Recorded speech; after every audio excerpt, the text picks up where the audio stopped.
नमस्कार। आज आपसे हमारे जीवन से संबंधित हमें बहुत छोटी लगने वाली कुछ बातों पर चर्चा करना चाहूँगा।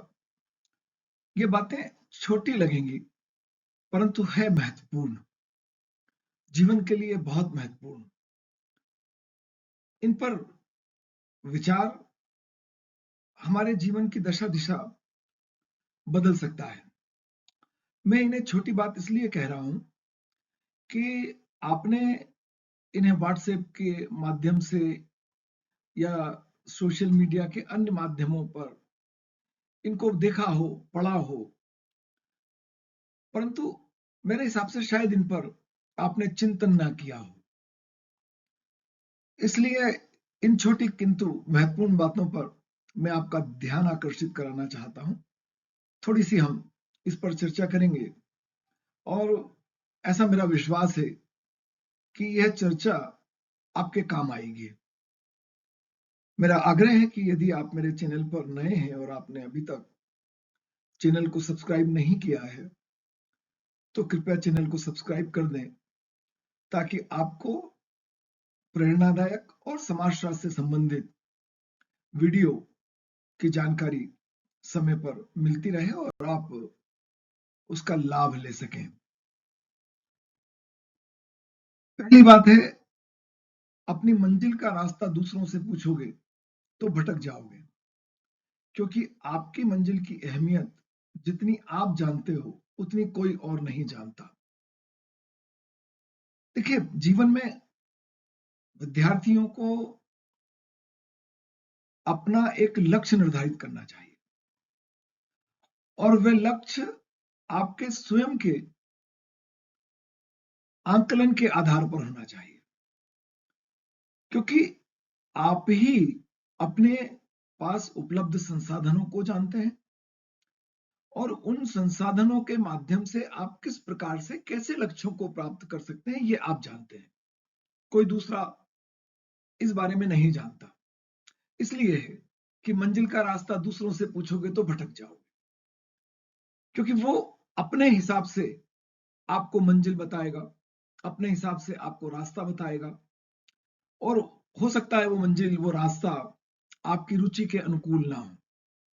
इसलिए अपनी मंजिल की अहमियत, अपने रास्ते की अहमियत स्वयं आप जानते हैं।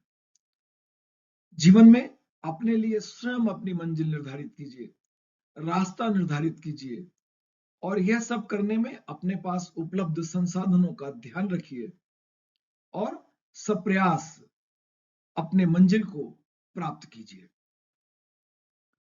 दूसरा बिंदु है, कांटों पर चलने वाला व्यक्ति अपनी मंजिल पर जल्दी पहुंच जाता है, क्योंकि कांटे कदमों की रफ्तार बढ़ा देते हैं। ना थकना, ना थककर रुकना, बल्कि हमेशा मुस्कुराते रहना। इससे मेरा आशय यह है कि जीवन में कोई ऐसा व्यक्ति नहीं है जिसके कठिनाई ना आई हो। सबके जीवन में कुछ ना कुछ कठिनाई आती है और उन कठिनाइयों में रास्ता खोजकर वह अपनी मंजिल पर पहुंच जाते हैं। और जो कठिनाइयां आती हैं, वह कठिनाइयां दो काम कर सकती हैं। आपके कदमों की रफ्तार बढ़ा दें, आपको साहस पैदा करें कि नहीं, मुझे इस बाधा से बाहर निकलना है, इससे पार पाना है। और दूसरा, यदि आप नकारात्मक दृष्टिकोण आपका हो तो आप रास्ता बदल दें या रुक जाएं। ना ना ना रास्ता बदलिए, ना रुकिए। यह कांटे, यह ब्रेक आपकी रफ्तार बढ़ाने के लिए है, आपको प्रेरित करने के लिए है। इनका आशय बिल्कुल ये नहीं है कि आप थकें, थक कर रुक जाएं, बल्कि हमेशा मुस्कुराते हुए अपने लक्ष्य को प्राप्त करने के लिए प्रयास करें। कांटे केवल आपको प्रेरित करते हैं। आने वाला कल भी नहीं आता, वह जब भी आता है तो आज बनकर ही आता है। इसलिए आने वाले कल में जो भी अच्छा करने की चाह हो, उसकी शुरुआत आज से ही करें। अनेक विद्यार्थी, अनेक लोग अपनी चर्चा में ये बात कहते हैं, मैं कल से करूंगा, मैं बाद में करूंगा, मैं देर से करूंगा। ये कल कब आएगा? कल कभी नहीं आएगा। जब आप उस दिन पर खड़े होंगे जो आज के लिए कल है, तो वो कल आपके लिए आज हो जाएगा। इसलिए आप जो भी विचार कर रहे हैं, उस विचार को, आपके अच्छे विचार को, आपकी अच्छी योजना को, आपको अपने को विकसित करने की योजना को आज ही शुरू करें, कल के लिए ना टालें।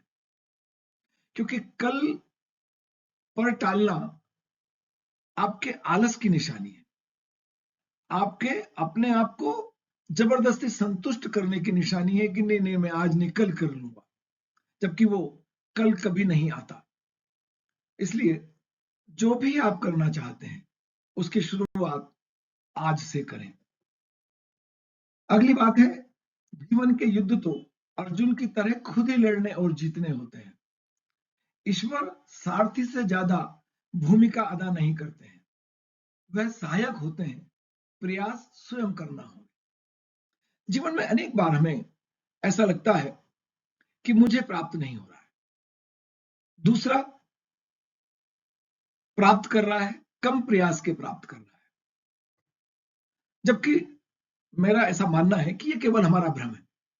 अगर ऐसा हमें कभी महसूस भी होता है, तो उसका आशय यही होगा कि हमने प्रयास में कुछ कमी की थी। जीवन का युद्ध तो आपको खुद लड़ना है, खुद जीतना है। अन्य कोई भी, चाहे वो ईश्वर ही क्यों ना हो, केवल आपके सारथी या सहायक की भूमिका में हो सकते हैं। अंतिम प्रयास आपको करना है। इसलिए दूसरे को देखकर दुखी ना हो, अपने प्रयास आज से प्रारंभ करें, अभी से प्रारंभ करें। और जो सहायता मिलती है, उस सहायता के लिए ईश्वर या व्यक्ति, जैसी भी परिस्थिति है, उनका आभार व्यक्त करें, उनको धन्यवाद दें। इस आभार और धन्यवाद से अन्य लोग भी आपकी सहायता को प्रेरित होते हैं और आप में भी विनम्रता आती है। और ये विनम्रता लक्ष्य को प्राप्त करने के लिए आपको ताकत देती है। प्रयास किसी भी प्रकार के लक्ष्य को प्राप्त करने के लिए हमें स्वयं करना होते हैं। बड़ों के द्वारा दिए गए उपदेश चौराहे की रेड लाइट की तरह हैं, जो बुरा मानने के लिए नहीं, बल्कि एक्सीडेंट रोकने के लिए होते हैं। आजकल नई पीढ़ी में ये ज्यादा देखने में आ रहा है। वैसे हमेशा से ये बात रही है कि नई पीढ़ी और पुरानी पीढ़ी के बीच एक वैचारिक मतभेद होता है, गैप होता है। और पुरानी पीढ़ी द्वारा, बड़े लोगों द्वारा कही गई बात नई पीढ़ी को सामान्यतः पसंद नहीं आती। पर वर्तमान में ये प्रवृत्ति ज्यादा देखने में आ रही है। आप अपने बड़ों का आदर कीजिए, जानिए, समझिए, वो आपको प्रेम करते हैं, वो आपको स्नेह करते हैं। दुनिया में उनसे अधिक आपका शुभचिंतक कोई दूसरा हो ही नहीं सकता। इसलिए वो चाहे जो सलाह दे रहे हो आपको, आपके करियर के संबंध में, आपके व्यापार और व्यवसाय के संबंध में, नौकरी के संबंध में, आपके उठने बैठने के संबंध में, चलने के संबंध में, लोगों से वार्तालाप करने के संबंध में, सामाजिक संबंध स्थापित करने के संबंध में, जीवन साथी चयन करने के संबंध में, उनके अनुभव का लाभ लीजिए, उनके ज्ञान का लाभ लीजिए। और यदि ऐसा लगता है कि नहीं, आप बिल्कुल सही हैं, तब भी आप उनको अपनी बात को समझाने कर अपने तरफ करने का प्रयास कीजिए, अपनी बात समझाइए, अपनी बात मनाइए और उनको विश्वास दिला दीजिए कि नहीं, आप जो सोच रहे हैं वो सही है। पर उसके लिए यह आवश्यक है कि आपको उनकी बात को भी धैर्यपूर्वक सोचना होगा, सुनना होगा। बड़े आपका मार्गदर्शन करते हैं, आपके सबसे बड़े शुभचिंतक वही हैं। इसलिए उनकी किसी भी बात का कभी बुरा मत मानिए। विश्वास कीजिए कि इस दुनिया में आपका सबसे अधिक शुभचिंतक अगर कोई है, तो आपके माता पिता और परिवारजन हैं। सच्चे लोगों पर उतना ही विश्वास रखिए जितना दवाइयों पर रखते हैं। बेशक थोड़े कड़वे होंगे, पर आपके लिए फायदेमंद ही होंगे। आपसे सदैव मीठे बोलने वाला व्यक्ति आपका शुभचिंतक हो सकता है। आपकी गलतियों को नजरअंदाज करने वाला व्यक्ति आपका शुभचिंतक हो सकता है? कदापि नहीं। जो व्यक्ति सच्चा है, जो व्यक्ति आपसे प्रेम और स्नेह करता है, वो आपकी अच्छी बात की प्रशंसा भी करेगा, सीमित प्रशंसा करेगा, बढ़ा चढ़ाकर नहीं करेगा। पर आपकी गलतियों के लिए आपको निश्चित तौर पर टोकेगा और वह आपको पसंद नहीं आएगा। वह आपको थोड़े कड़वे लगेंगे, पर विश्वास मानिए, वह आपके लिए फायदेमंद है। वह आपको रास्ता दिखा रहे हैं, वह आपको प्रेरित कर रहे हैं, वह आपको अपने जीवन में उठाए गए अनुभवों का लाभ देना चाहते हैं, ताकि आप ठोकर ना खाएं, आप भटक ना जाएं। इसलिए उन पर सदैव विश्वास रखिए। आपकी सदैव प्रशंसा करने वाला व्यक्ति, बढ़ा चढ़ाकर प्रशंसा करने वाला व्यक्ति निश्चित तौर पर ही आपका शुभचिंतक, प्रियजन या परिवारजन नहीं हो सकता। क्रोध मनुष्य की वह अवस्था है जो जीत के नजदीक पहुंचकर हार का रास्ता खोल देती है। हम सबको क्रोध आता है, हम सबको गुस्सा आता है, और अप्रिय परिस्थितियों में क्रोध और गुस्सा कभी कभी आना भी चाहिए, परंतु उसकी सीमा वो बहुत जरूरी है।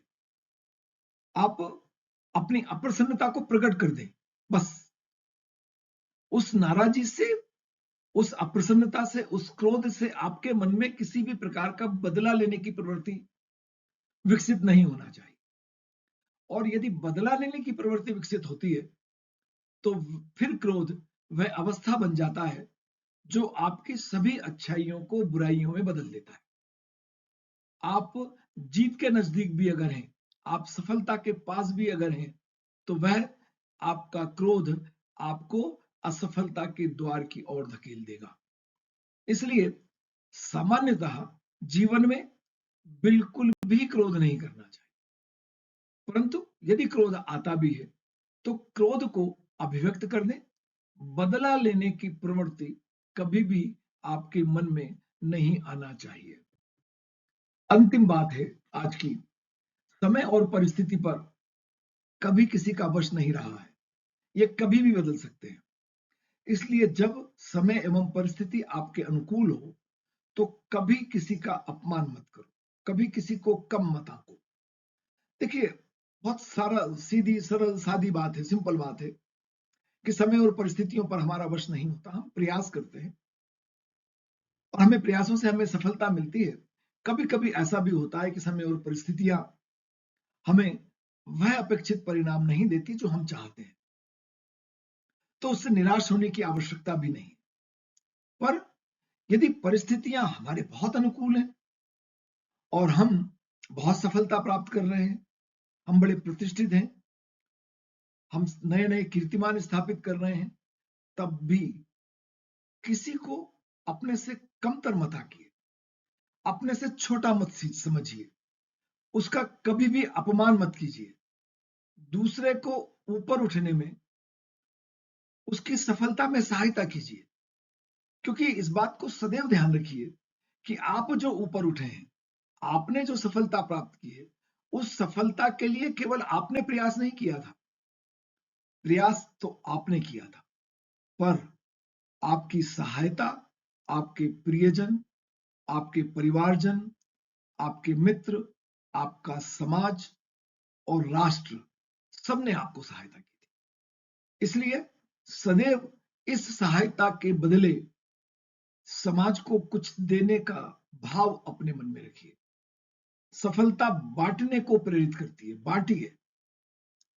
जब आप सफल हैं तब लोगों की मदद कीजिए, उनको कमतर मत आंकिए, उनकी आलोचना मत कीजिए, उनकी बुराई मत कीजिए, उनकी निंदा मत कीजिए। यह आपको और सफलता के शिखर की ओर ले जाएगी और आपके नीचे जो आपके लोग हैं वो आपके अनुयायी बनेंगे, आपके सहायक बनेंगे, और दुर्भाग्य से कभी विपरीत परिस्थिति आती है तो आपकी मदद करने के लिए बहुत सारे लोग आपके पास होंगे। मैं विश्वास करता हूं कि आज की यह चर्चा आपके काम आएगी, आपके जीवन की दशा और दिशा को बदलने में अपनी भूमिका अदा करेगी।